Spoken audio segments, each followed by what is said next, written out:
ಪವಿತ್ರ laptop ಕೇರ್ಗೆ ನಿಮಗೆ ಸ್ವಾಗತ. ನೋಡಿ, ಒಂದು ಲ್ಯಾಪ್ಟಾಪ್ ಚಿಪ್ ಲೆವೆಲ್ ಸರ್ವಿಸ್ ಮಾಡಬೇಕಾದ್ರೆ ಸುಮ್ಮನೆ ಆಗೋದಿಲ್ಲ. ಯಾಕಂದರೆ ಅದರದ್ದು ಆದಂಥ ಒಂದು ಪ್ರೊಸೀಜರ್ಸ್ ಇರುತ್ತೆ, ಸೀಕ್ವೆನ್ಸ್ ಇರುತ್ತೆ.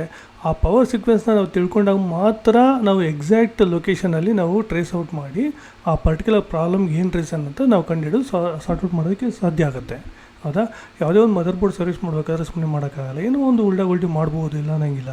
ಆದರೆ ನೀವು ಪ್ರೊಸೀಜರ್ ಒಂದ್ಸತಿ ತಿಳ್ಕೊಳ್ಳಿ, 99% ಬೋರ್ಡ್ಗಳು ನಿಮ್ಮ ಕೈಯಿಂದಲೇ ರೆಡಿ ಆಗುತ್ತೆ. ಸರಿನಾ? ಸೊ ಆ ಒಂದು ಪ್ರೊಸೀಜರ್ನ ಒಂದು PPT ಮೂಲಕ ತಿಳಿಸೋಂಥ ಒಂದು ಚಿಕ್ಕ ಪ್ರಯತ್ನ ನಾನು ಮಾಡ್ತಾಯಿದ್ದೀನಿ. ದಯವಿಟ್ಟು ನೋಡಿ ಆ ಒಂದು ಪ್ರೊಸೀಜರ್ ಏನಿರುತ್ತೆ ಅನ್ನೋದು. ನೋಡಿ, power sequence of A laptop mother board ಏನಿದೆ, ಫಸ್ಟ್ ಸ್ಟಾರ್ಟಿಂಗಲ್ಲಿ ಏನು ಪವರ್ ಜನ್ರೇಟ್ ಆಗುತ್ತೆ, ಲಾಸ್ಟಿಗೆ ನಿಮ್ಗೆ ಯಾವ ಸಿಗ್ನಲ್ ಸಿಗುತ್ತೆ. ನಿಮಗೆ PLT RST ಎಲ್ಲರಿಗೂ ಗೊತ್ತಿರ್ಬೋದು, ವಿನೂ ಗೊತ್ತಿರ್ಬೋದು. ಅದೇ ವಿನಿಂದ PLT RST ವರೆಗೆ ಬರಬೇಕಾದ್ರೆ ಇನ್ನು ಮಿಡಲಲ್ಲಿ ಯಾವ್ಯಾವ ಸಿಗ್ನಲ್ಸ್ ಬರುತ್ತೆ, ಯಾವ ವೋಲ್ಟೇಜ್ ಬರುತ್ತೆ, ಅದರ ಬಗ್ಗೆ ಒಂದು ಏನೋ ಒಂದು ಕಿರುಚಿತ್ರಣ ಅಂತ ಹೇಳ್ತೀವಲ್ಲ, ಸೊ ಆ ಥರ ಒಂದು PPT ಮಾಡಿದ್ದೀನಿ. ಸೊ ನೋಡೋಣ ಬನ್ನಿ. ಇದು ಏನಂತಂದರೆ, ಫಸ್ಟು AC ಅಡಾಪ್ಟರ್ ಮತ್ತು ಬ್ಯಾಟ್ರಿ ಎರಡು ಕನೆಕ್ಟ್ ಮಾಡ್ತಿರಲ್ಲ, ಅದೇ ಫಸ್ಟ್ ವೋಲ್ಟೇಜ್ ಬರುತ್ತೆ ಲ್ಯಾಪ್ಟಾಪ್ಗೆ. ಸೊ ಇನ್ನೊಂದು CMOS ಕಡೆಯಿಂದನೇ ಬರುತ್ತೆ. ಆದರೆ ಈಗಿನ ಒಂದು CMOS ಅನ್ನೋದು ಕಾನ್ಸೆಪ್ಟ್ ಇದೆಯಲ್ಲ, ಅದು ಬ್ಯಾಟ್ರಿಯಲ್ಲಿ ಇನ್ಕ್ಲೂಡ್ ಆಗಿರುತ್ತೆ. ಸೊ ಹಾಗಾಗಿ ಮೇನ್ ಸೋರ್ಸ್ ಒಂದು ಅಡಾಪ್ಟರ್ ಸೋರ್ಸು, ಒಂದು ಬ್ಯಾಟ್ರಿ ಸೋರ್ಸ್ ಅಂತೇಳಿ ಕನ್ಸಿಡರ್ ಮಾಡ್ತೀವಿ. ಈಗ RTC ಸೆಕ್ಷನ್ ಇರೋದಿಲ್ಲ. RTC ಸೆಕ್ಷನ್ ಇರುತ್ತೆ, ಬಟ್ RTC ಸೆಲ್ ಕಾನ್ಸೆಪ್ಟ್ ಬರೋದಿಲ್ಲ ಲೇಟೆಸ್ಟ್ ಮದರ್ ಬೋರ್ಡ್ಗಳಲ್ಲಿ. ಓಕೆ, ಈ ಒಂದು ಇನ್ಪುಟ್ ಆಗಲಿ, ಈ ಒಂದು ಬ್ಯಾಟ್ರಿಯಿಂದಾಗಲಿ ಅಥವಾ ಅಡಾಪ್ಟರಿಂದಾಗಲಿ ಬರೋಂಥ ವೋಲ್ಟೇಜು ನಾವು ಏನಾಗಿ ಕನ್ವರ್ಟ್ ಮಾಡ್ತೀವಿ, 19 ವೋಲ್ಟ್ಸ್ DC ಬ್ಯಾಟ್ಔಟಾಗಿ ಕನ್ವರ್ಟ್ ಮಾಡ್ತೀವಿ. ಹೌದಾ? ಅದು ಮೇ ಬಿ 19 ವೋಲ್ಟ್ಸ್ ಇರ್ಬೋದು, ಇಲ್ಲ ಅಂತಂದರೆ ಅದು 13 ವೋಲ್ಟ್ಸ್ ಸಮಥಿಂಗ್ ಇರ್ಬೋದು, depends on motherboard vary ಆಗುತ್ತೆ.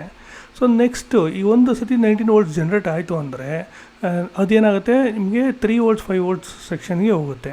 ಅಲ್ಲಿ ಒಂದು ಸಲ ನಿಮಗೆ 19 ವೋಲ್ಟ್ಸ್ ಸಪ್ಲೈ ಸಿಕ್ತು ಅಂದರೆ ಆ ಒಂದು 3 volts 5 volt section, step down section ಅಂತ ಏನು ಕರಿತೀವಿ, ಅಲ್ಲಿ LDO ಫಸ್ಟ್ ಜನ್ರೇಟ್ ಆಗುತ್ತೆ. ಅದು ಯಾವುದು 3.3 ವೋಲ್ಟ್ಸ್ ಮತ್ತು 5 ವೋಲ್ಟ್ಸ್ LDO.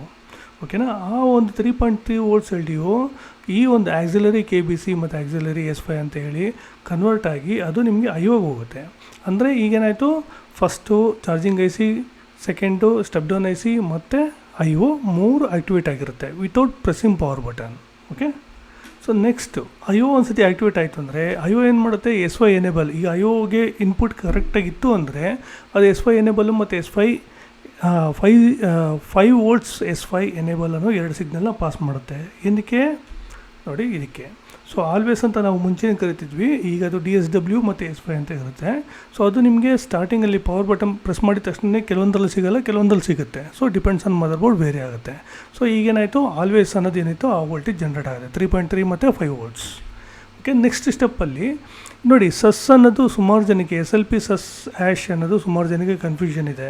ಇದೆಲ್ಲ ಪವರ್ ಬಟನ್ ಪ್ರೆಸ್ ಆದಮೇಲೆ ಬರುತ್ತೆ ಅಂತ ಕೆಲವರು ನಂಬಿರ್ತಾರೆ. ಬಟ್ ಆ್ಯಕ್ಚುಲಿ ಸಸ್ ಆ್ಯಶ್ ಬಂದು ಪವರ್ ಬಟನ್ಗಿಂತ ಮುಂಚೆ, ನೀವೇನು ಪವರ್ ಬಟನ್ ಪ್ರೆಸ್ ಮಾಡ್ತಾರಲ್ಲ ಅದಕ್ಕಿಂತ ಮುಂಚೆ ಜನ್ರೇಟ್ ಆಗೋಂಥ ವೋಲ್ಟೇಜು. ಓಕೆ, ಅದೇನಕ್ಕೆ ಜನ್ರೇಟ್ ಆಗುತ್ತೆ ಅಂದರೆ 1.0 ವೋಲ್ಟ್ಸ್ ಏನಿದೆಯೋ S5 ಸ್ಟೇಜಲ್ಲಿ ಅದನ್ನು ಎನೇಬಲ್ ಮಾಡೋಕ್ಕೋಸ್ಕರ ಆ ಒಂದು ಸಿಗ್ನಲ್ ತುಂಬ ಅವಶ್ಯಕತೆ ಇರುತ್ತೆ. ಅದು PCH ಕೊಟ್ಟಿರುತ್ತೆ. ನೋಡಿ, ಇದೆಲ್ಲ ಆಯಿತು ಅಂದರೆ ನಿಮ್ಮ ಬಯಾಸು ಕರೆಕ್ಟಾಗಿದೆ, ಎಲ್ಲನೂ ಕರೆಕ್ಟಾಗಿದೆ, SM ಯಾವುದು ಸಸ್ ವೋಲ್ಟೇಜು ಬಂತು ಅಂದರೆ, ಸೊ ಇಲ್ಲಿ ನಿಮಗೇನಾಯಿತು, RSM RST ಈ ಒಂದು IO ಅನ್ನೋದೇನಿದೆಯೋ ಅದು ಜನ್ರೇಟ್ ಮಾಡುತ್ತೆ. ವಿತೌಟ್ RSM RST ನೀವು ಎಷ್ಟೇ ಸತಿ ಪವರ್ ಬಟನ್ ಪ್ರೆಸ್ ಮಾಡಿದ್ರು ನಿಮಗೆ ಮುಂದಿನ ಸ್ಟೇಜಿಗೆ ಹೋಗೋಕ್ಕಾಗಲ್ಲ. ಯಾಕಂದರೆ RSM RST ಇದು ಲಾಸ್ಟ್ ಸಿಗ್ನಲ್ ಯಾವುದ್ರದ್ದು, IOದು, ಅಂದರೆ before pressing power button. Okay, ಇದು ಜನ್ರೇಟ್ ಆಗಲೇಬೇಕು ನಿಮಗೆ. ಸೊ ಈಗ ಏನಾಯಿತು, ಜನ್ರೇಟ್ ಆಯಿತು, RSM RST ಬರ್ತಾ ಇದೆ. ಸೊ ಆವಾಗ ನೀವು ಪವರ್ ಬಟನ್ ಪ್ರೆಸ್ ಮಾಡಿದಾಗ ಏನಾಗುತ್ತೆ, ಪವರ್ ಬಟನ್ ಔಟ್ ಆಗಿದೆ ಅನ್ನೋ ಒಂದು PM ಪವರ್ ಬಟನ್ ಅನ್ನೋದು ಒಂದು ಸಿಗ್ನಲು ನಿಮಗೆ PCHಗೆ ಕಳಿಸ್ಕೊಡುತ್ತೆ. ನೋಡಿ, ಇದು ಪವರ್ ಬಟನ್ ಇನ್ಸೈಡ್ದು. ಓಕೆ, ಇದು ಔಟ್ಸೈಡಿಂದ ನಿಮಗೆ IOಗೆ ಇನ್ಸೈಡ್ ಬರೋವಂಥದ್ದು. ಈಗ ನೀವು ಒಂದ್ಸತಿ ಪವರ್ ಬಟನ್ ಪ್ರೆಸ್ ಮಾಡಿದ ಮೇಲೆ ಆ ಒಂದು ಸಿಗ್ನಲ್ನ PCHಗೆ ಈ ಒಂದು ಸಿಗ್ನಲ್ ಮೂಲಕ IO ಕಳಿಸ್ಕೊಡುತ್ತೆ. ಸೊ ನೆಕ್ಸ್ಟು ಏನಾಗುತ್ತೆ, ಇದಕ್ಕೆ ಒಂದು ರಿಕ್ವೆಸ್ಟ್ ಆಗಿ ಸೊ PCH ಏನು ಮಾಡುತ್ತೆ, S4 ಅನ್ನೋ ಸಿಗ್ನಲ್ನ ರಿಲೀಸ್ ಮಾಡುತ್ತೆ.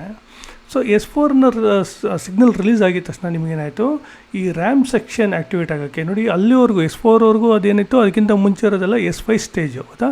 ಸೊ ಯಾವಾಗ ನಿಮಗೆ S4 ರಿಲೀಸ್ ಆಯಿತು ಅಲ್ಲಿಂದ ನಿಮಗೆ S3 ಸ್ಟೇಜ್ ಸ್ಟಾರ್ಟ್ ಆಗುತ್ತೆ. ಸೊ 2.5 ವೋಲ್ಟ್ಸ್ ಏನು ರಿಕ್ವೈರ್ಡ್ ಬೇಕು ಯಾವುದು ರ್ಯಾಮ್ ವೋಲ್ಟೇಜ್ ಜನ್ರೇಟ್ ಮಾಡೋದಕ್ಕೆ ಅದು ಜನ್ರೇಟ್ ಆಗುತ್ತೆ. ಅದ್ರ ಜೊತೆಗೆ ನಾರ್ಮಲ್ ರ್ಯಾಮ್ ವೋಲ್ಟೇಜು ಜನ್ರೇಟ್ ಆಗುತ್ತೆ, ಆದರೆ ರೆಫರೆನ್ಸ್ ವೋಲ್ಟೇಜ್ ಇನ್ನೂ ಜನ್ರೇಟ್ ಆಗಿರಲ್ಲ. ಸೊ ಇದು ನೋಡಿ SMPG ಕಂಟ್ರೋಲ್ ಅಂತ ಒಂದು ಸಿಗ್ನಲು ಎಲ್ಲಿಗೆ ಪಾಸ್ ಆಯಿತು, PCHಗೆ ಪಾಸ್ ಆಯಿತು. ಸೊ ಅಲ್ಲಿಂದ VTT ಕಂಟ್ರೋಲ್ ಸಿಗ್ನಲ್ ಬರುತ್ತೆ. ಸೊ VTT ಕಂಟ್ರೋಲ್ ಸಿಗ್ನಲ್ ಒಂದು ಸತಿ ಸ್ಟಾರ್ಟ್ ಆಯಿತು ಅಂದರೆ PCH ಏನು ಮಾಡುತ್ತೆ, S3 ಸಿಗ್ನಲ್ನ ಪಾಸ್ ಮಾಡುತ್ತೆ. ಸೊ ನಿಮಗೆ ಸಾಮಾನ್ಯವಾಗಿ ಗೊತ್ತಿರಬೇಕು, ಈ S5 ಮತ್ತು S3 ಎರಡೂ ರ್ಯಾಮ್ ವೋಲ್ಟೇಜ್, ರ್ಯಾಮ್ ICಯಲ್ಲಿರೋಂಥ ಎರಡು ವೋಲ್ಟೇಜ್ ಜನ್ರೇಟ್ ಆಗೋಕ್ಕೆ ಬೇಕಾಗಿರೋಂಥ ಮುಖ್ಯವಾದ ಸಿಗ್ನಲು PCH ಕಡೆಯಿಂದ ನಿಮ್ಗೆ ಸಿಗಬೇಕಾಗಿರೋಂಥದ್ದು. ಓಕೆ, ಇವಾಗ ನಿಮಗೆ ಇಲ್ಲಿ S3ನೂ ಸಿಕ್ತು. ಸೊ ನೆಕ್ಸ್ಟ್ S3 ಸಿಕ್ಕಿದ ತಕ್ಷಣ S3 ಅಂದರೆ ಒಂದು ಸತಿ ರ್ಯಾಮ್ ವೋಲ್ಟೇಜ್ ಜನ್ರೇಟ್ ಆಯಿತು ಅಂದರೆ ನೆಕ್ಸ್ಟ್ ಸ್ಟೇಜ್ ಯಾವುದು S0 ಆಯಿತಾ. S0ದಲ್ಲಿ ಈ ಸ್ವಿಚ್ ಇದು DC to DC ಕನ್ವರ್ಷನ್ ಮಾಸ್ಫೆಟ್ಸ್ಗಳು ಇರುತ್ತಲ್ಲ, ಕನ್ವರ್ಟೆಡ್ ಮಾಸ್ಫೆಟ್ಸ್, ಅವೆಲ್ಲ ಕನ್ವರ್ಟ್ ಆಗಿ ನಿಮಗೆ S3 3.3 ವೋಲ್ಟ್ಸ್ S0 ಮತ್ತು 5 ವೋಲ್ಟ್ಸ್ S0 ಸಿಗ್ನಲ್ಸ್ ನಿಮಗೆ ಸಿಗುತ್ತೆ, ಅಂದರೆ ವೋಲ್ಟೇಜ್ ಸಿಗುತ್ತೆ. ಇದೆಲ್ಲ ಕರೆಕ್ಟಾಗಿತ್ತು ಅಂದರೆ ಆಯಾ ಪರ್ಟಿಕ್ಯುಲರ್ ವೋಲ್ಟೇಜ್ ಆಯಾ ಸೆಕ್ಷನ್ಗೆ ಹೋಯಿತು ಅಂದರೆ ಅಲ್ಲಿ ನಿಮಗೇನಾಯಿತು ಆಲ್ ಸಿಸ್ಟಮ್ ಪವರ್ ಗುಡ್ ಅನ್ನೋ ಒಂದು ಸಿಗ್ನಲ್ ಬರುತ್ತೆ. ಅದೇ ಸಿಗ್ನಲ್ಲೇ V-core ಎನೇಬಲ್ ಆಗಿನೂ ಕನ್ವರ್ಟ್ ಆಗಿ ಆ ಒಂದು ಪರ್ಟಿಕ್ಯುಲರ್ V-core ಸೆಕ್ಷನ್ ಏನು ಬೇಕೋ ಅಲ್ಲಿಗೆ ಪಾಸ್ ಆಗುತ್ತೆ. ಎರಡು ಸಿಗ್ನಲಾಗಿ ಪಾಸ್ ಆಗುತ್ತೆ. ಒಂದು ಆಲ್ ಸಿಸ್ಟಮ್ ಪವರ್ ಗುಡ್, ಎರಡನೇದು V-core ಎನೇಬಲ್. ಓಕೆ, ಎರಡೂ ಒಂದೇ, ಆ್ಯಕ್ಚುಲಿ ಬೇರೆ ಬೇರೆ ಹೆಸರಿಂದ ಬೇರೆ ಕಡೆ ಹೋಗುತ್ತೆ. ನೆಕ್ಸ್ಟು ಈಗ VCC-ST ಗುಡ್ ಆರ್ ಅನ್ನೋ ಒಂದು ಸಿಗ್ನಲು ಮತ್ತು VCC-ST ಪವರ್ ಗುಡ್ ಅನ್ನೋ ಸಿಗ್ನಲ್ ಏನಾಗುತ್ತೆ, ನಿಮ್ಮ ಒಂದು ಯಾವ್ದು ಹೇಳ್ತೀವಿ ಅದಕ್ಕೆ ಕೋರ್ IC ಅಂತ ಏನು ಕರಿತೀವಿ, ಸೊ ಆ ಕೋರ್ ICಗೆ ರಿಕ್ವೈರ್ಡ್ ಆಗಿರೋಂಥ ಸಿಗ್ನಲು ಪಾಸ್ ಆಗುತ್ತೆ. ಒಂದು ಸತಿ ಕೋರ್ ICಗೆ ಹೋಯ್ತು ಅಂದರೆ ಕೋರ್ IC ಏನು ಮಾಡುತ್ತೆ, ಈ ಒಂದು ಸಿಗ್ನಲ್ನ ಜನ್ರೇಟ್ ಮಾಡುತ್ತೆ. ಯಾವುದು V-core ಮತ್ತು VCC-GT ಮತ್ತು VCC-SA ಅದಕ್ಕೆ ರಿಕ್ವೈರ್ ಆಗಿರೋಂಥ ಟೋಟಲ್ 6 ಸಿಗ್ನಲ್ನ ಯಾವುದು ಕೋರ್ IC ಪಾಸ್ ಮಾಡುತ್ತೆ. ಸೊ ಇದು ಪಾಸ್ ಮಾಡ್ತು ಅಂದರೆ ನೆಕ್ಸ್ಟು ಈಗ ನೋಡಿ ಎಲ್ಲ ಕಾಯಿಲಲ್ಲಿರೋಂಥ ಒಂದು V-core ಆಗಲಿ GT ಆಗಲಿ SA ಆಗಲಿ ಜನ್ರೇಟ್ ಆಯಿತು ಆಯಿತಾ. ಜನ್ರೇಟ್ ಆಯಿತು ಅಂದರೆ ಈಗ ಎಲ್ಲ ವೋಲ್ಟೇಜು ಕರೆಕ್ಟಾಗಿದೆ, ಸೊ PCHಗೆ ಬೇಕಾಗಿರುತ್ತೆ ಎಲ್ಲ ಪವರ್ ಕರೆಕ್ಟಾಗಿದೆ ಅನ್ನೋದೊಂದು ಕನ್ಫರ್ಮೇಷನ್ಗೋಸ್ಕರ PCH ಪವರ್ ಓಕೆ ಅನ್ನೋ ಸಿಗ್ನಲ್ ಜನ್ರೇಟ್ ಆಗುತ್ತೆ. ಜನರೇಟ್ ಆಯಿತು ಅಂದರೆ ಅದೇ ತಕ್ಕನಂಗೆ ಪ್ರೊಸೆಸರು ಕರೆಕ್ಟಾಗಿದೆ, ಸೊ ಯಾವುದೇ ರೀತಿಯಲ್ಲಿ ಯಾವುದೇ ಪವರು ಪ್ರಾಬ್ಲಮ್ ಇಲ್ಲ, ಎಲ್ಲ ಪವರ್ ಓಕೆ ಅನ್ನೋದಕ್ಕೆ ಪ್ರೊಸೆಸರ್ಗೊಂದು ಸಿಗ್ನಲ್ ಹೋಗುತ್ತೆ, ಅದು ಯಾವುದು ಪ್ರೊಸೆಸರ್ ಪವರ್ ಗುಡ್ ಅಂತ. ಓಕೆ, ಸೊ ನೆಕ್ಸ್ಟು ಪ್ರೊಸೆಸರು ಕರೆಕ್ಟಾಗಿದೆ, ಈಗ PCH ಕರೆಕ್ಟಾಗಿದೆ ಅಂದರೆ ಹೋಲ್ ಸಿಸ್ಟಮೇ ಕರೆಕ್ಟಾಗಿದೆ ಅನ್ನೋದು ಒಂದು ಸಿಗ್ನಲ್ ಬೇಕಾಗುತ್ತೆ ಫೈನಲಾಗಿ. ಅದೇ ಏನದು ಸಿಸ್ಟಮ್ ಪವರ್ ಓಕೆ. ಈ ಒಂದು ಸಿಸ್ಟಮ್ ಪವರ್ ಓಕೆ ಅಂದರೆ ಕಂಪ್ಲೀಟಾಗಿ ಲ್ಯಾಪ್ಟಾಪ್ಗೆ ಬೇಕಾಗಿರೋಂಥ ಎಲ್ಲ ಒಂದು ವೋಲ್ಟೇಜು ಇದಕ್ಕೆ ಸಿಗ್ತಾ ಇದೆ ಅನ್ನೋದು ಒಂದು ಫೈನಲ್ ಸಿಗ್ನಲ್. ಈ ಸಿಗ್ನಲ್ ಆದಮೇಲೆ ನಿಮಗೆ ಬೇಕಾಗಿರೋದೇ ಫೈನಲ್ ವೋಲ್ಟೇಜ್ PLT-RST.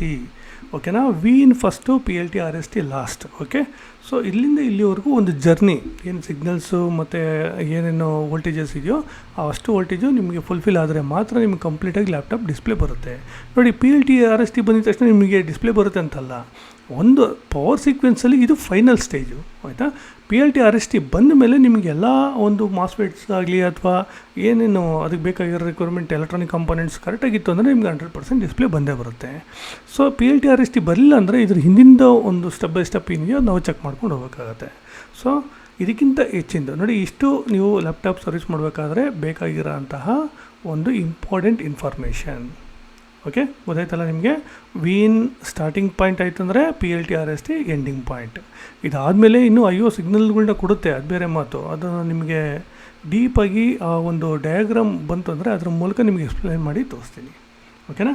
ಸೊ ಇದನ್ನು ನೀವು ಮೈಂಡಲ್ಲಿ ಇಟ್ಕೊಳ್ಳಿ. ನಿಮಗೆ ಗೊತ್ತಾಗಲಿ ಅಂದರೆ ಪದೇ ಪದೇ ಈ ಒಂದು PPTನ ತೆರವಾಗ್ತಾ ಇರಿ, ನಿಮಗೊಂದು ಕ್ಲಿಯರ್ ಪಿಕ್ಚರ್ ಸಿಗುತ್ತೆ. ಓಕೆನಾ. ಇದೆಲ್ಲಕ್ಕಿಂತ ಹೆಚ್ಚಾಗಿ ನೀವು ಏನು ಮಾಡಬೇಕಾಗಿರೋದು, ನಮ್ಮ ಚಾನಲ್ನ ಸಬ್ಸ್ಕ್ರೈಬ್ ಮಾಡಿ. ಇಂಥ ವಿಡಿಯೋ ಸುಮಾರು ಬರ್ತಾ ಇರುತ್ತೆ, ಸೊ ನೋಡ್ತಾ ಇರಿ. Thank you very much.